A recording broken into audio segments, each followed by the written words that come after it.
Welcome to the Carriker Chronicles, the People Show. Checking the polls. Husker Nation brought to you by DPS Concrete Construction. Check them out at dpsconstruction.net. Ladies and gentlemen, it's a big one. It's Indiana, the Hoosier Daddies, the number 16 team in the country. This is my preview and prediction for Nebraska versus Indiana. Now, the back half of this show, I'm going to be joined by Rhett Lewis. He's a rising star in the Big Ten Network, the NFL Network, Sirius XM Radio.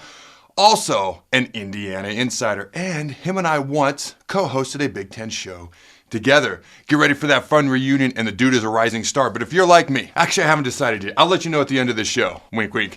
If you believe Nebraska is going to score one more point, that's all it takes, ladies and gentlemen, one more point than Indiana to win the game, then smash that like button. Also, if you haven't done so yet, as always, make sure you hit subscribe and ring that notification bell. If you missed my interview with Bill Bush last Sunday night, it was awesome. One of my favorite interviews of the entire year. His unique insight is just phenomenal. Also, Thursday, it's going to be a unique 2-for-1. We tried to do this a couple of weeks ago, and we're going to do it again now. We're going to have a former Husker, Drew Brown, all right, who's made more field goals than just about every kicker in Nebraska football history, right behind Alex Henry. He's going to come on and talk about Nebraska's field goal kicking issues and what he believes is going on. We're also going to have a current Husker. It's going to be a 2-for-1 mashup, current Husker, former Husker legend. We're talking with Emma Johnson right now. Okay, but we'll see what happens. All right, ladies and gentlemen, for the first time in 8 years, Nebraska is a ranked team in October. Coaches poll. We're ranked in the coaches poll. All right, number 25, number 27, so to speak, in the, I know it's not top 25, but in the AP poll. Some people still pay attention to that, with all due respect. All right, Indiana's number 16, as I already mentioned. They're one of only two FBS teams that haven't trailed all season long, and they're pretty good in the red zone. Let's be honest, they're great in the red zone. All right, now the Huskers' red zone defense is pretty good. Number 11 red zone defense in the country, allowing an average of 1 red zone touchdown per game. That's really good, actually. Indiana's offense, which is the strength of their team, is their offense, have made 37 trips into the red zone so far this year, scoring 34 times, a 92% scoring percentage, and scoring 30 touchdowns. Now Nebraska has committed just 4 turnovers. I know. Knock on wood. I'm going to do it right here. Actual wood. Plus, this is actual wood too. They've committed just 4 turnovers in 6 games in 2024. The Huskers' turnovers are the 11th fewest in the nation. Nebraska's +6 in turnover margin this season, and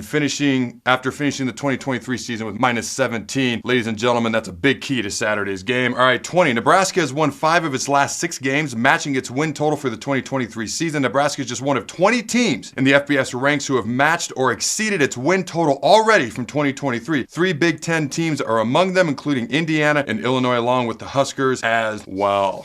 A lot to cover today. Let's light this candle. Since 2000, this marks the 10th time Nebraska started a season 5-1 or better. However, this is just the second time in the past 10 seasons Nebraska has reached that mark through 6 games. A victory on Saturday would give Nebraska a 6-1 start through 7 games for the 8th time this century. All right, dating back to 2023, Nebraska has allowed just 2 first-quarter touchdowns in the past 13 games. Just 2 opponents in the last 19 games have scored a touchdown on their opening drive. Nebraska scored a touchdown on their opening drive the first 3 games of the season. All right, Nebraska and Ole Miss are the only teams in the country allowing less than 14 points per game and less than 300 yards per game while recording 20 or more sacks and 10 or more takeaways. Pretty impressive. Nebraska has held 5 of 6 opponents to 10 or fewer points this season. The opponents held to 10 or fewer points is already the most by Nebraska in a season since 2009. Those black shirts were pretty good. They held 8 of 14 opponents to 14 fewer points. If you can tell, I got a whole lot of notes, ladies and gentlemen. Did a whole bunch of recon for this particular show, as always, but for this one as well. Had an extra bye week, some extra time. All right, Nebraska is tied for the longest season opening streak without allowing a rushing touchdown in the past 10 seasons.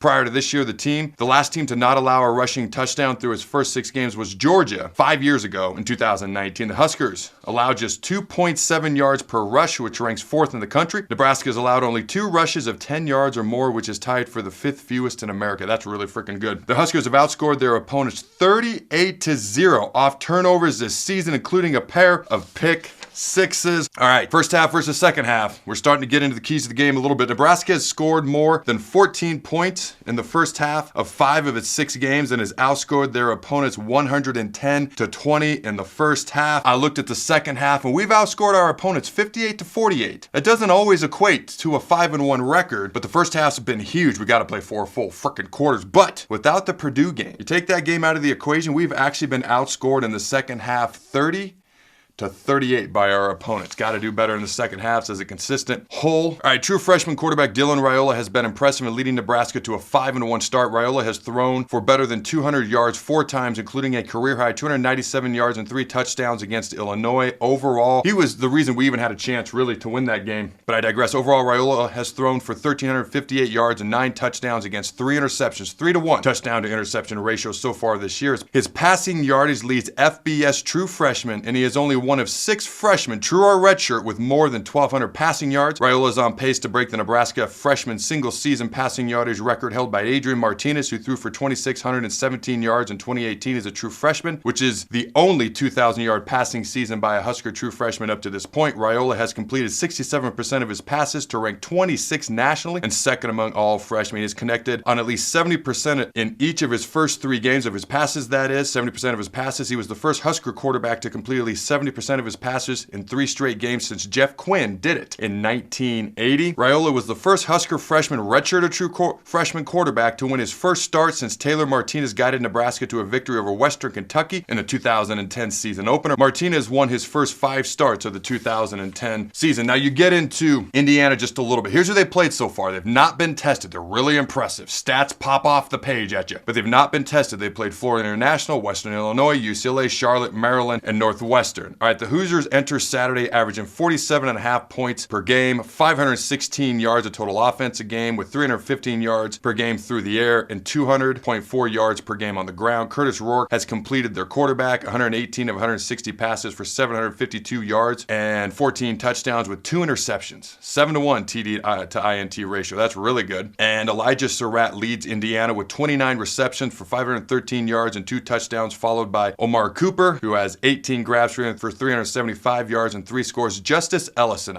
their running back, I met him at Big Ten Media Days, and I walked away from that interview thinking, that dude's underrated. The Wake Forest transfer is going to open some eyes this year, and so far, he has done exactly that. Justice Ellison leads the Hoosiers rushing attack with 64 carries for 409 yards and 6 scores. All right, defensively, the Hoosiers are allowing 14.8 points per game and 255 yards per game this season as well. All right, when you compare the stats, Indiana, when it comes to rushing offense, they're 4th in the Big Ten, 32nd in the country. Nebraska's 13th in the Big Ten, 19th nationally. You look at the rest of Indiana's offense, passing offense, 1st in the Big Ten, total offense, 1st in the Big Ten, scoring offense, 1st in the Big Ten, rushing defense, 2nd in the Big Ten, total defense, they're 2nd in the Big Ten, scoring defense, we're 2nd in the Big Ten, they're 4th in the Big Ten. Red zone offense, as I mentioned earlier, they're 1st in the Big Ten, pretty darn good. All right, our red zone defense, we're 2nd actually in the Big Ten. We're doing pretty good. Net punting, they're 3rd in the Big Ten. We're 18th, they're 10th in the country. We're 131st in the country. Punt return defense, they're 2nd in the Big Ten, 17th nationally. We're 14th in the Big Ten, 110th nationally. They seem to have an advantage on special teams. I sure hope we got better on special teams over the bye week. Penalties, all right, we're 18th in the Big Ten and 111th nationally when it comes to penalties. Turnover lost, we're tied for 1st with Indiana. Again, only 4 so far this year. That's all they've had so far as well. Now, it's interesting because it doesn't feel like we're 5-1. I feel like Husker fans are just waiting for the bottom to fall out, and I kind of thought about this. And here's what I came up with as to why. Number 1, we haven't really beaten anyone yet. Yeah, that was number 1. Number 2, Indiana's the first game we're an underdog in all year long, yet we're probably going to be an underdog of 4 of our last 6 games. The tough games are still coming up. Also, we've been trained to expect the bottom to fall out. It's been a long time since that hasn't happened. It's always got to start somewhere, ladies and gentlemen. That's all I got to say about that. It does. It's got to start somewhere. We started by winning a 1-score game versus Rutgers. And yes, I know what Wisconsin did to them. Don't care. Don't compare scores. It's not a very accurate way of comparing college football teams. You got to start somewhere. We could have started with a 1-score win versus Rutgers, maybe getting our first ranked win in quite a while, 2016 versus Indiana this Saturday, yet to be seen. This is a big momentum game, in my opinion. If we beat Indiana, all the bandwagon fans that were hopping on, especially the national people who wanted to hop on after Colorado, they're going to try to hop back on again. But don't panic if we lose. Being 6-1 would be phenomenal, especially, and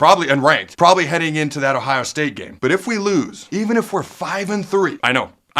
Don't yell at me through the internet. Don't panic. Whether we're 6-1 after Indiana or 5-3 after the Ohio State and Indiana games, if you saw my interview with Pick 6 Previews, the most accurate predictor in college football, the last 11 years running, he predicted we would lose to Indiana and Ohio State. Bill Bush thinks we're going to win against Indiana. He still has us going 8-4. Talking about pick six previews. There's still a path to 7, 8 wins. This Indiana game's big. Just don't overreact too much. I know it's hard. It's hard for me too. You ever see my gut reactions? All right, Indiana's a 6.5 point favorite. They opened as a 3.5 point favorite. It's grown since nobody's played football over the past week and a half. They did 10,000 simulations of this game. Indiana won 64% of those simulations. Nebraska has a 53% chance to cover the spread. Understand the difference there. The over-under for the game is 50.5. Now here are my 3 keys to the game, ladies and gentlemen. Number 1, special teams. Just don't be a liability. Just don't be a liability. Number 2, the offense. And I circled this. This may be the most important key of the game. You see what I circled there? Offense. Play 4 full freaking quarters. And coaches, make halftime and in-game adjustments, please, if you don't mind. All right, and we got to be more physical. We have to be more physical. They're an explosive and dynamic team, but they haven't been hit in the mouth yet. Now, we haven't been the most physical team under God's hot sun, and we need to change that. Starting coming off a bye week, going into Bloomington, Indiana. We're bigger, and they're not more athletic. We need to be more physical. Now, you might want to call me a homer, and if you do, that's okay, ladies and gentlemen. But I have a hard time believing that in the matter of just a few months, Kurt Cinetti just got there in Indiana, that him and his staff have already leapfrogged Matt Rule in Nebraska. I just have a hard time believing that, and there's also a little bit of my heart in this prediction because it was a bit of a coin toss as to who I thought was going to win this game. We're going to learn more in this game about each other than either one of us has through our opponents up to this point. It was a coin toss prediction. I've got Nebraska winning 28-24 because the offense and the special teams are going to do just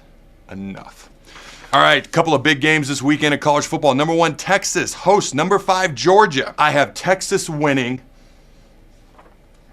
Sorry, I just threw up in my mouth. All right. And then Alabama, the third Saturday in October game. Every year they play third Saturday in October. Number 7, Alabama goes to Tennessee. Both these secondaries are young. Neither one of them are great. I'm going to go with Alabama because Tennessee should have lost to a bad Florida team. They went into overtime and ended up winning. Had Florida starting quarterback not gone out. All right, I got some pictures here, ladies and gentlemen. We're going to throw them up on the screen. I'm going to go quickly because I want to get to that interview with Rhett. All right, Indiana has a 51% chance of making the college football playoff, yet Iowa, Michigan, and Nebraska are under 5%. That's crazy. All right, next Saturday versus Nebraska will be Indiana's first home sellout since 2021 and since Nebraska is ranked technically in the coaches poll 25th. All right, it'll be Indiana's first ranked versus ranked game in Bloomington in front of fans since 1993. Their stadium is also known as Memorial Stadium as well. Nebraska's last 3 opponents, okay, the week after playing Nebraska, Illinois lost 21-7 to Penn State, Purdue lost 52-6 to Wisconsin, Rutgers lost 42-7 to Wisconsin. Don't blame me. Evan Bland tweeted that out. Also, Redcast Rob. I love the Redcast. Okay, check him out on CarrikerChronicles.com. He talked about Husker fans panicking, speaking of all these comparative score evaluations that have been going on. But then he said, go to a fall wedding or something instead of freaking out. Hey, I agree with everything he said in this tweet, but on the fall weddings. All right, the number 4, number 7, number 22, and number 23 teams in the country won by a combined 8 points last Saturday, all against unranked teams. Illinois and Alabama were 21.5 point favorites at home. Is this craziness? Nope, just another college football weekend, ladies and gentlemen. Former Nebraska national champion Clester Johnson went to a Colorado game. What were you thinking? I love you, man, but what were you thinking? Apparently his experience was pretty awful. Keep it classy, Colorado. And these are the teams that are 6-0 for the first time in a long time. Those teams are up on the screen right now, but I want to point to Indiana. They're 6-0 for the first time since 1967. And I'm curious about BYU. They look halfway pretty freaking good. And ESPN's Football Power Index puts Nebraska 10th in the Big Ten with a 94% chance of at least 6 wins. By God, we better win 6 games at least. And a projected record of 7.1 and 4.9. So 7-5. All right, ladies and gentlemen, shout out to our sponsors, DPS Concrete Construction. They are your local concrete experts. Check them out at dpsconstruction.net. They do a phenomenal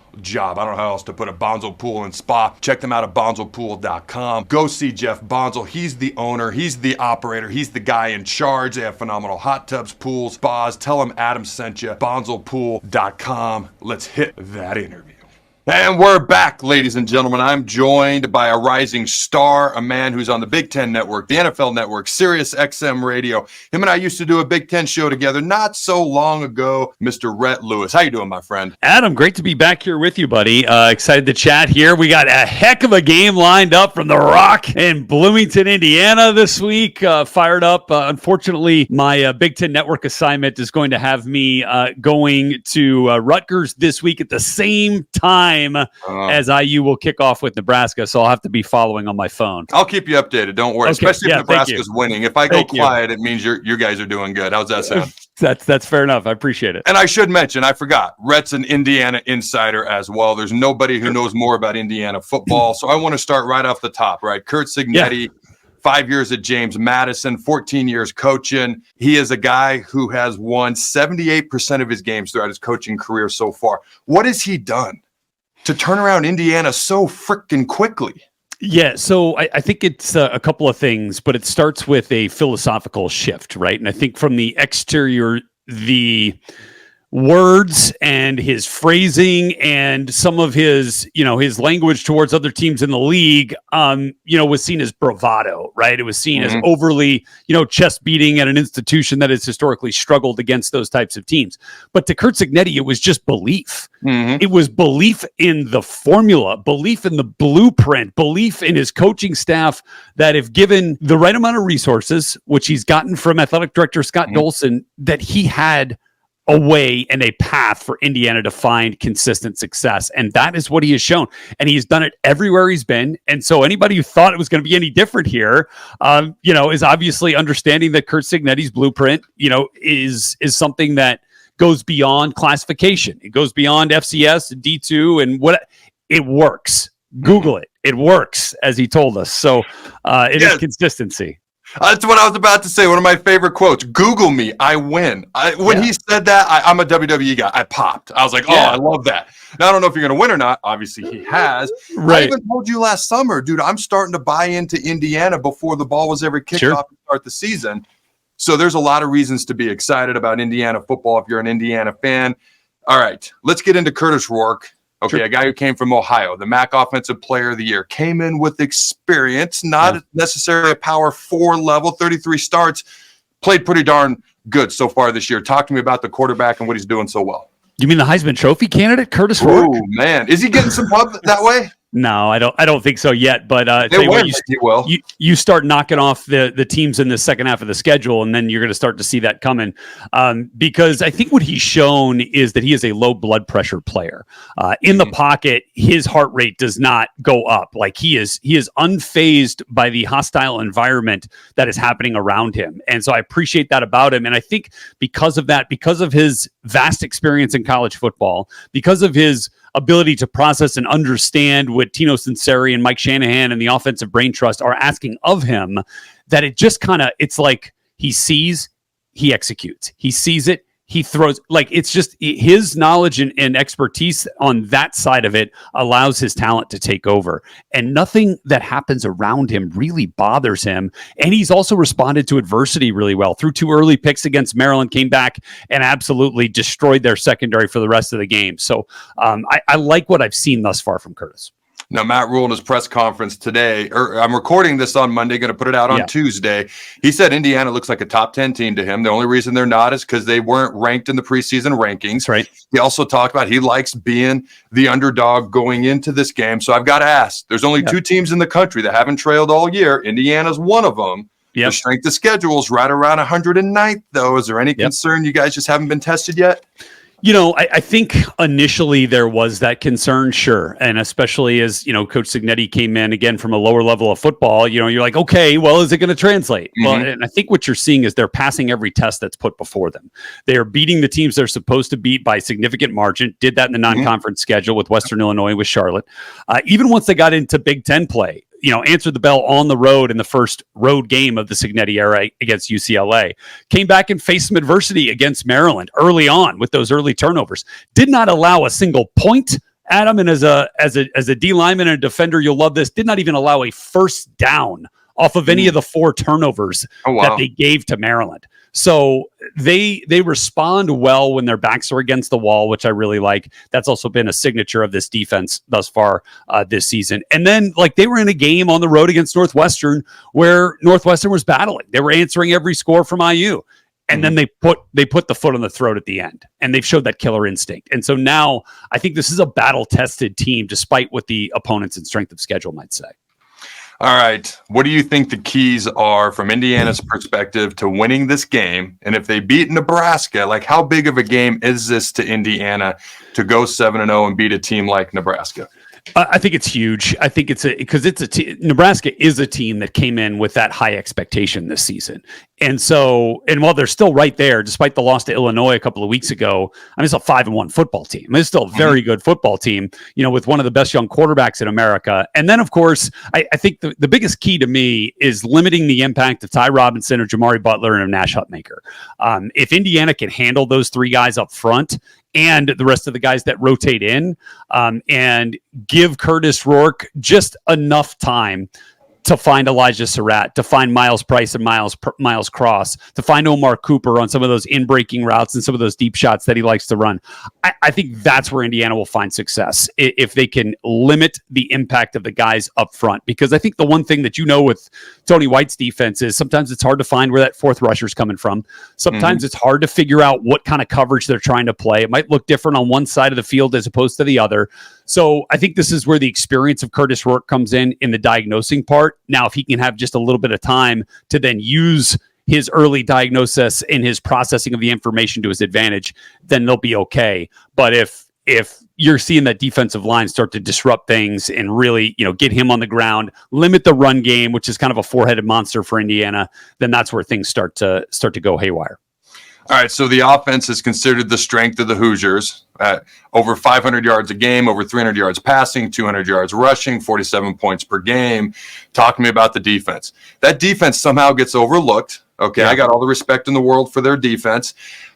One of the best defenses in the country statistically. Yeah. What's the strength of that defense?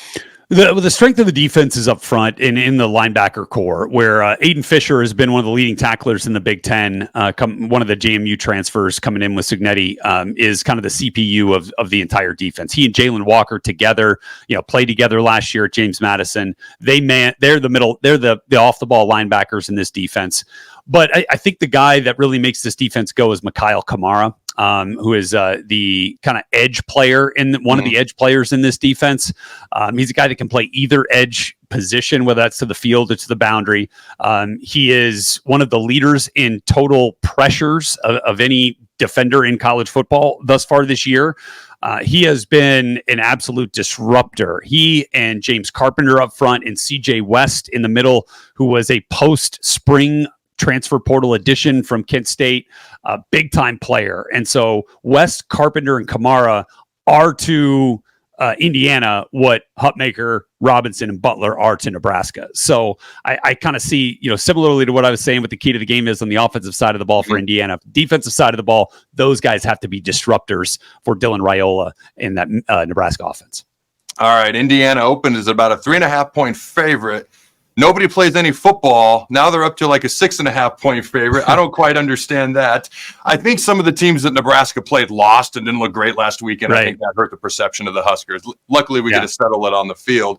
The over-under, I believe, is 50.5. I could be wrong on that. What's your prediction for the game? Yeah, look, I think this is a fourth quarter game. I think that's the best way for me to predict it. And Indiana has outscored their opponents in the fourth quarter 80-17. That is the best fourth quarter point margin in the country. So when the game is on the line, I follow the Hoosiers. Adam Carriker. I like it. So I like it. This is a game in the fourth quarter where I think it's going to be a tight one, and I'm confident in what the Hoosiers have showed thus far when the game is on the line that they're able to make the necessary plays to come home with the victory. Score prediction. I'll give you one. Let's call it 34-30 in favor of the Hoosiers. 34-30. Okay, so we get 64 total in this one. That's a lot of points on a defense that hasn't allowed many teams to score more than 10 this year. That's only true. One that I can recall, as a matter of fact. That's true. That is I've got the Huskers. I already told the folks my prediction earlier in the show. I've got Nebraska 28-24, and I'm just banking on our special teams and offense to do just enough. Yeah. Just enough that we'll get the win. But I appreciate you taking the time. My pleasure. Check out Rhett, Big Ten Show, Believe. Yep. NFL Network, Big Ten Network, as I said, Indiana Insider. And ladies and gentlemen, as always, you can check out all things Carriker Chronicles at carrikerchronicles.com. It's where all your Husker sports hopes and dreams will come true. It's just science, Rhett. All right, I got some questions for you fine folks at home. Let me know your thoughts and answers in the comments below. Number one, what's your score prediction for the game? All right, number two, What's your single biggest key to the game, whether you're a Nebraska or Indiana fan? All right. And number 3, on a scale of 1 to 10, 1 least important, 10 most important, how important is it if you're a Husker fan for Nebraska to win this game, and if you're a Hoosier fan for Indiana to win this game? All right, Rhett, I appreciate you taking the time. And until next time, Husker Nation, go Big Red, and always remember, throw the bones.